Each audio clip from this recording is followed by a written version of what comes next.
I'm Jamie, alcoholic. Hey, Jamie. Among other things, alcohol is just one of the methods that I would hit the eject button on life. So it says, let us never fear needed change. When I first came in, I saw the 4-step and I ran right for it. God helped me in that way. Like he was like, yeah, this is where you should start. Because I already had an understanding of my connection with a higher power, and that's why I came in, you know. So I ran for number 4, and I'm grateful for that, because I knew I had some humility at the time. You know, there were some things that happened. Was like, man, you are not your highest self right now. You are not demonstrating things. You're not even comfortable in your own skin. You know, why do you need to drink alcohol to be around other people? Why do you need to fit in with these types of people? Like, what do they have that you want? And I was like, they actually really didn't have anything, except they had this phony sense of joy and spirituality. And I was in Costa Rica, by the way, around a bunch of festival goers and plant medicine people and, you know, 23-year-old life coaches teaching, you know what I mean? They had $20,000 courses on how to teach a 50-year-old how to live life. And so I came to a crossroads of like, who am I trying to follow here? Like, what value do I see in the people I'm surrounding myself with? Why am I attracted to that? And that's where the work started. It was like, God said, dude, like, what are you doing, man? I created you to be this amazing, beautiful, like, example of humility and talent. And, you know, because God's given me some gifts, you know, that I can share. And God was just like, man, what are you doing? Like, you need to feel this for a minute. And I want you to feel like you're in the pits of hell. And you can't move. You're afraid to move. You're afraid to speak. You're afraid to look at anybody in the eye. I need you to feel this for a second. Is this who you want to be for the rest of your life?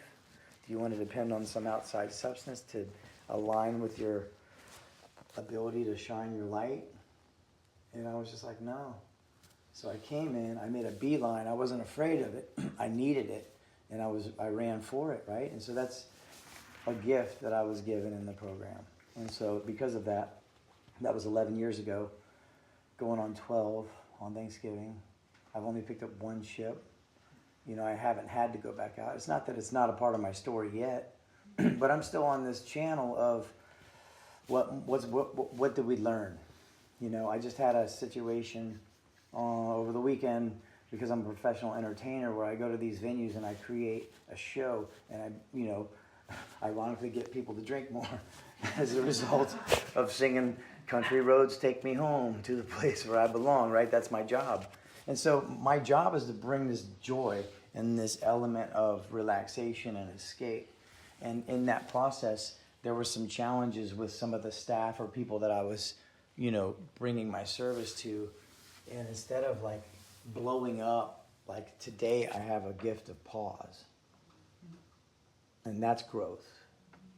Coming to a meeting and sitting here and listening to you guys is growth. So there's no not growing. There's always, you know, the pain is an opportunity for growth. And so if I can embody that attitude about my life and about my story and about the things that happened for me instead of to me, is something I've heard along the way, then that shifts me into a teachable practitioner that can share something with somebody who has a little less time than me. So if I got a week, somebody with 3 days can benefit from what I've learned. And if I have that value, that self-value, I don't need to take a drink to show up. You know what I mean? I don't need to prove anything to anybody. I don't want to follow anybody. I create my own ecosystem, and I choose to invest my time and energy in conversations. You know, before I was just a ship with a broken rudder, and I didn't know who I was going to run into, and I had this codependency, people-pleasing factor as well. So this helped me destroy all of that and start over from humility and a willingness to learn, and that's the gift that the program's given me. I'm done. Thanks, Jimmy. Patrick, alcoholic.